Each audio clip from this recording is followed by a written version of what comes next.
Bonjour à tous. Alors aujourd'hui, on va parler des pharmaciens. Ah ben, ils sont pas contents du tout. Mais avant, je voudrais vous parler de mon ami, Philippe Gendroc, que vous connaissez pour la plupart beaucoup sur la page. Et si vous ne le connaissez pas, je vous encourage à aller voir son travail monumental, de toutes les choses qu'il a écrites, parce qu'il écrit des livres, des Pandora notamment, un, 2, 3. Enfin voilà, c'est la collection de Pandora, où tout est expliqué sur les vaccins, comment comprendre cette vaccination, comment s'en sortir et comment se soigner aussi. Enfin, il y a une tonne de choses qui ont été écrites de sa main et je vous invite vraiment à aller voir. Ensuite, il a beaucoup de vidéos aussi, que je vous invite à aller découvrir et il a décidé de se mettre en retrait, pendant quelque temps, parce qu'il faut qu'il écrive, parce que, sûrement qu'il subit aussi, comme moi, beaucoup d'attaques et que quand on travaille pendant 2 mois comme il a fait, journellement, à vous amener toutes les informations possibles et imaginables pour que vous puissiez vous faire vous-même votre propre idée, vos recherches aussi, parce que je vous encourage à faire vos recherches tout le temps, à ne jamais croire personne, ni moi ce que je dis actuellement. Et donc, du coup, il y a un retrait de sa part, où il viendra peut-être qu'une fois par mois, en tout cas le temps qu'il se ressource, le temps qu'il fasse ce qu'il a à faire, parce que c'est important. Et voilà, donc je voudrais vous demander tous qui êtes, sur ma page, pour ceux qui sont d'accord bien sûr, il n'y a pas d'obligation, et bien de continuer à partager, ces vidéos, c'est-à-dire tout ce travail qui a été effectué, à partager, toutes ces capsules qui expliquent une tonne de choses qui vont être très, très importantes pour les gens et puis à partager ses livres parce que vous savez qu'il a été censuré sur Amazon, qu'on a retiré, 2 de ses livres. Et puis je voudrais vous expliquer un petit peu aussi comment ça marche tout ça parce qu'on a une opposition contrôlée chez les youtubeurs, il faut que vous en ayez conscience. Moi au départ, il y a 6 ans, quand j'ai commencé sur Facebook, franchement, j'ignorais que j'avais affaire à des rats. J'ignorais que j'aurais affaire à des gens, d'une telle corruption, d'une telle méchanceté. Je pensais vraiment que à partir du moment où on disait la vérité, où on amenait en plus une tonne de preuves, et il n'y a pas que moi, hein, on est assez nombreux, heu et bah, forcément les gens, ne pouvaient pas, ne pas être d'accord. Enfin, c'était pas possible. Sauf que moi, je ne savais pas qu'il y avait des gens qui voulaient garder ce système. Je ne savais pas qu'il y avait des gens qui étaient payés par ce système pour agir contre la vérité. Alors bien sûr, ils revêtent, plusieurs costumes, hein. Souvent ce sont des pages qui ont 200 000, 300 000 abonnés. Moi, ça va faire 6 ans que j'ai ma page et monsieur Gendroc aussi et il a que 40 000 ou 45 000 abonnés. Alors je dis «que», c'est beaucoup, mais c'est très peu finalement à côté de 200 ou 300 000 abonnés. C'est ça simplement pour vous montrer que quand on a autant d'abonnés et qu'on fait autant de vues, souvent c'est qu'on est bien poussé derrière par le système et je vous invite à aller voir comment fonctionne YouTube d'ailleurs pour pousser les vidéos et comment on peut acheter des likes, acheter, une tonne de choses. Donc ça, c'est des gens qui sont dans l'opposition contrôlée, qui ont tout intérêt à ce que enfin le gouvernement a tout intérêt à ce que vous les regardiez eux, parce que pendant que vous les regardez eux, que vous êtes omnibulés, c'est un peu le remplaçant de BFM Merde sur internet en fait, c'est ça qui est intéressant. Alors donc moi quand j'ai démarré il y a 6 ans, je me suis jamais posé la question. Je pensais que les gens allaient être, vraiment, chercher de main, mais se dire: «Oui, mais c'est quoi cette OMS qui prévoit, hem, l'éducation sexuelle des enfants dans les écoles?» Enfin, enfin, eh ben, non. En fait, au bout d'un moment, j'ai été extrêmement attaquée, mais vraiment attaquée, mais incroyable, le truc auquel tu ne peux pas t'attendre, en fait. Donc on m'a attaqué sur le fait que mon mari serait, franc-maçon, qu'il serait un haut, gradé, franc-maçon. On m'a attaqué sur le fait que je vendais des enfants, sur les réseaux. J'étais alcoolique aussi, j'avais oublié, j'étais alcoolique. J'ai fait 2 ans de psychiatrie, paraît-il. On m'a attaqué sur une tonne de choses comme ça et on a joué sur la, donc, décrédibilisation. Très intéressant de voir comment ils s'y prennent, hein, c'est exactement le même système que le DSM-5, hein, conçu par le gouvernement et c'est très intéressant de se rendre compte de ça. Donc on joue sur la décrédibilisation de l'autre, c'est que du flan, c'est que du il y a rien de il y a pas de preuve, il y a rien du tout, mais comme dit mon ami Rock Soccer, un mensonge quand il est réitéré devient une vérité. Donc comme plusieurs pages, parce que ces gens-là ont beaucoup, beaucoup d'amis, entre eux, hein, puisqu'ils sont c'est des réseaux contrôlés, donc eh bien, ils ont partagé, partagé, partagé et les gens ont fini par y croire. Enfin, il y a plein de gens qui ont fini par y croire. Donc c'est pas grave s'ils croient, ces gens-là, ça n'a aucune importance. Ça veut dire qu'ils sont pas du tout prêts à être dans le combat et et qui n'ont pas de discernement. Parce qu'il faut vraiment développer le discernement. Enfin, je veux dire, on a réellement besoin de développer notre discernement. Moi j'étais comme vous au départ, hein. Je croyais ce que je voyais. Ça m'est même arrivé de partager des pages pardon, satiriques parce que je pensais que c'était un réseau réel. Enfin, on apprend, hein, bien sûr, au fil de tout ça. Et donc, plus vous verrez des pages qui ont énormément d'abonnés, plus vous comprendrez qu'elles sont poussées par le système, plus vous comprendrez, nous, on arrive péniblement, allez, 30 000, 40 000 abonnés ou 45 000 pour M. Gendroc, je ne sais plus, mais on arrive très péniblement à ça, parce que on n'est pas poussé par le système, clairement, on n'est pas poussé par le système. Alors après, M. Crèvecoeur, lui, il fait ça depuis tellement longtemps qu'il a plus d'abonnés, c'est normal, je le crois vraiment être quelqu'un de très bien. Mais il y en a plein d'autres, faites attention à qui vous donnez votre consentement quand vous écoutez, parce que ces gens-là, si vous voulez, c'est comme BFM Merde. Ils ont pour vocation de capter votre attention, et pendant qu'ils captent votre attention, bien sûr, vous n'allez pas aller chercher, c'est l'effet gourou un peu, c'est un peu l'effet gourou. Donc faites attention à ça, parce que ça n'a jamais pris autant d'ampleur actuellement.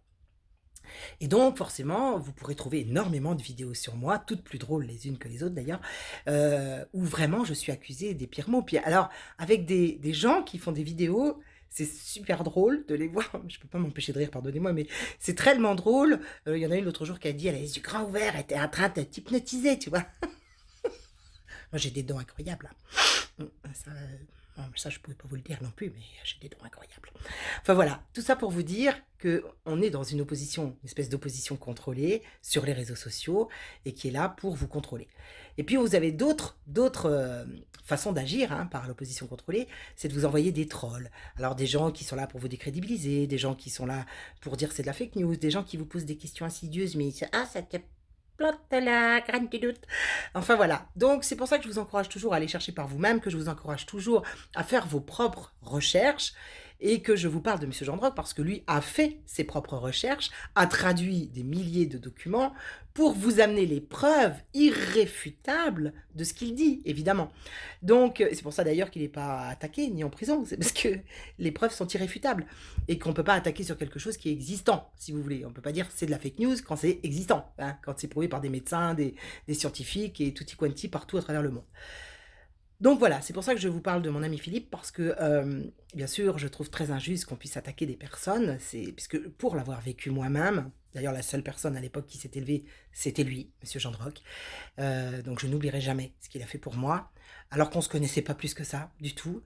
Donc c'est très injuste, si vous voulez, de pousser les gens dans leur retranchement et véritablement de les emmener vers quelque chose pour qu'ils aient plus la parole ou pour décrédibiliser leur parole, alors qu'ils ont une parole juste, une parole vraie et une parole sincère. Donc moi je m'élève contre ça, j'amène tout mon soutien à Philippe Gendroc et c'est pour ça que je vous en parle. C'est parce que je pense qu'il faut vraiment continuer à partager ces lives chaque jour. Pensez-y, chaque jour, partagez un live, partagez une vidéo, même si elle date il y a 4 ans, il y a 3 ans, tout est dedans, absolument tout est dedans.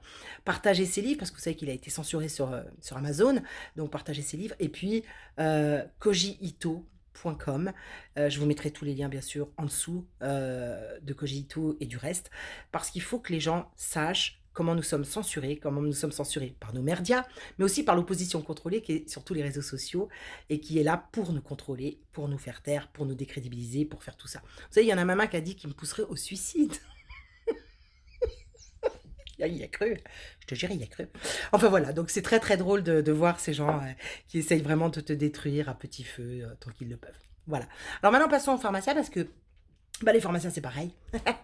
Les pauvres, hein, ils souffrent terriblement en ce moment. Hein, c'est une catastrophe. Hein, c'est le scandale sur les masques, hein, les pharmaciens. Alors là, il y a le conseil de l'ordre des médecins hein, qui monte au créneau, hein, surtout en Occitanie, hein, qui demande l'ouverture d'une enquête parlementaire sur la vérité des masques. Parce que c'est quand même incroyable. Dans les grandes surfaces, à partir du 4 mai, ils vont vendre des masques.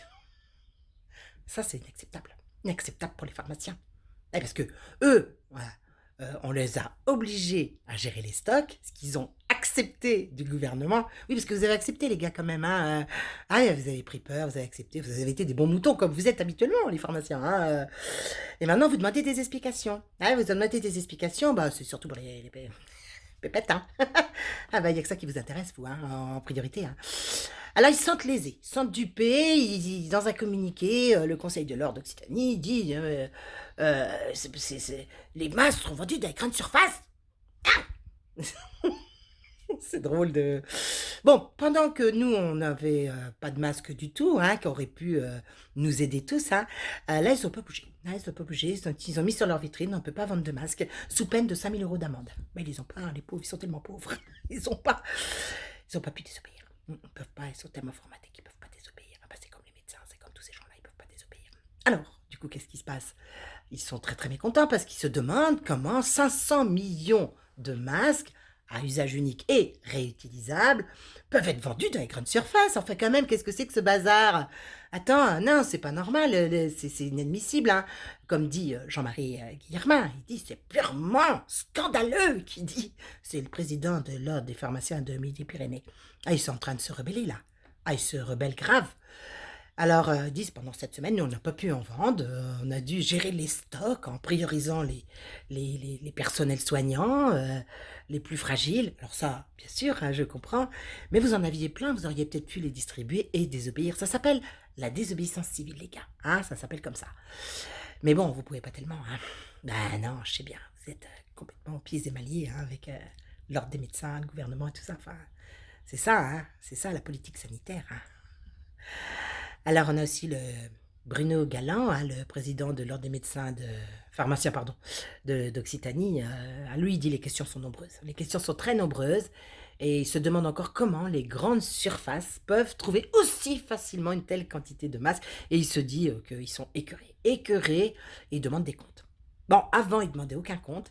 Comment se fait-il qu'on n'ait pas le droit de vendre aux gens alors qu'on est soi-disant dans une pandémie? Comment se fait-il que vous acceptiez? Ça les a pas gênés outre mesure, tu vois? Non, ils étaient pas l'ordre des médecins, l'ordre des pharmaciens, non, ils n'étaient pas dérangés du tout. Ah les gars, vous nous prenez vraiment pour non mais vous nous prenez vraiment pour des imbéciles, hein. C'est-à-dire pendant que nous n'avions pas de masque nous et qu'on vous disait faut pas les vendre, non non, faut pas les vendre, non non pas, faut pas les vendre. Vous n'avez pas bougé, et puis maintenant les grandes surfaces vont en vendre. La pandémie est finie, enfin la pandémie qui n'a jamais existé, mais c'est pas grave, on vous l'a vendu, vous l'avez cru.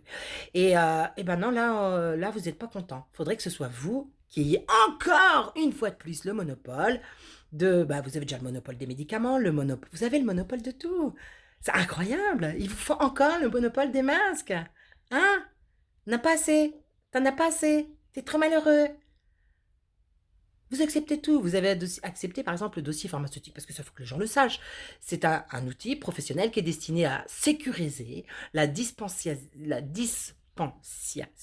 des médicaments. C'est-à-dire, où que tu ailles en France, si on tape dans la bicane ton numéro de sécu, à tel endroit, dans le nord de la France, tu prends tel médicament, tu as été renouvelé à telle date, telle date, telle date. Ils savent tout de toi, ils savent tout de toi. Tu crois que ça a gêné les pharmaciens?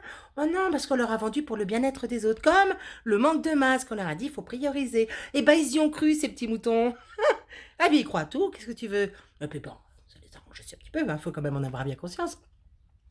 Donc, au fil des évolutions, on a eu le DP patient. Alors, le DP patient, on a eu le DP vaccin, le DP rupture, le DP rappel, le DP alerte, le DP suivi sanitaire. Maintenant, on a le DP suivi sanitaire.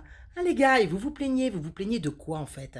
Quand vous inscrivez les gens, par exemple, sur le carnet médical partagé, hein, le DMP, ça vous gêne pas? Souvent, vous le faites sans forcément le dire aux gens. Vous les inscrivez, et puis voilà, tout est joué. Pendant ce temps-là, les gens sont ferrés, sont totalement verrouillés. Mais vous vous rendez pas compte de ce qui est en train d'arriver? Vous ne voyez pas le mensonge médical? Vous ne voyez pas que les vaccins, c'est de la daube? Vous voyez pas qu'on vous a menti depuis des années et que vous vous faites le relais de ces monstres et que vous avez accepté de pas donner de masque, de pas aider vos compatriotes? Parce qu'en fait, la réalité, c'est nous qui devrions vous attaquer. Vous comprenez? C'est nous qui devrions vous dire, non mais là, les gars, vous avez été en dessous de tout, en fait. En dessous de tout. Je voulais vous dire aussi un truc, messieurs les pharmaciens, parce que j'ai un petit peu travaillé avec vous, donc je sais comment vous fonctionnez, je connais bien le monde de la pharmacie. Et je voulais vous expliquer aux gens, il faut leur expliquer que quand vous faites plus d'1,3 million de chiffre d'affaires, eh bien, vous êtes obligé de prendre un second pharmacien. Donc ça veut dire que s'il y a au moins 2 pharmaciens dans la pharmacie, messieurs, dames, c'est que ces gens-là font plus d'1,3 million de chiffre d'affaires. Pensez-vous qu'on doive les plaindre? Pensez-vous véritablement que ces gens-là soient si malheureux que ça? Ils se plaignent beaucoup, oui. Est-ce une réalité pour autant? Donc, Ça va vous demander un peu de courage, les pharmaciens. Ben oui, qu'est-ce que tu veux? On vous a réduit vos champs d'action, on vous a enlevé l'herboristerie, vous ne vous êtes pas battu, on vous enlève le remboursement de l'homéopathie, vous ne vous battez pas plus. Rien ne vous dérange, en fait. Et puis là, d'un coup, ah mince, il y a des millions de masques, c'est pas nous qui allons les rentrer dans notre caisse. Mais attendez, c'est que le début, les gars. Hein, on a fait disparaître toute votre petite pharmacie, là. Ce n'est qu'un début, les gars. Ah ouais. Ah bah chacun aura accepté, à son tour, hein, la situation. Tous, hein, tous les métiers hein, confondus. Hein. Il n'y a pas que vous, là. Là, on vous stigmatise un petit peu. Ça va vous écorcher un petit peu, bien sûr. C'est toujours un peu douloureux quand on entend la vérité. Mais t'inquiète pas, ça va passer, hein, ça va passer. Mais au final, c'est que vous avez consenti. Et vous êtes encore en train de consentir. Et vous n'avez pas arrêté de consentir. Parce que ça rentrait dans vos caisses. Et que ça allait bien comme ça. Tant que ça rentrait dans vos caisses. Et puis vous plaignez pas, vous avez pu rester ouvert. Vous savez, les restaurateurs, les bars, les petites sociétés, les petites entreprises, elles vont crever parce qu'elles n'ont aucune aide de l'État. D'accord? Et ni des laboratoires. Alors, j'avais envie de remettre l'église au centre du village. J'aime bien remettre l'église au centre du village. C'est pas mal pour que chacun puisse vraiment prendre conscience. Et puis peut-être, éventuellement commencer à prendre ses propres responsabilités. Ça serait sympa. D'accord? Voilà. Bon, ben, je crois que je vous ai tout dit. Hein. Je crois que vous pouvez aller regarder les différentes pages pour vous faire une idée de ce que je vous disais sur l'opposition contrôlée. Vous allez voir, c'est assez drôle quand on commence à comprendre comment ça fonctionne tout ça. Et puis ben, tout mon soutien à Philippe Gendroc qui va nous sortir, j'espère, des super livres à nouveau et on aura beaucoup de choses encore à apprendre. Courage à tous mes amis, courage à tous et à très bientôt.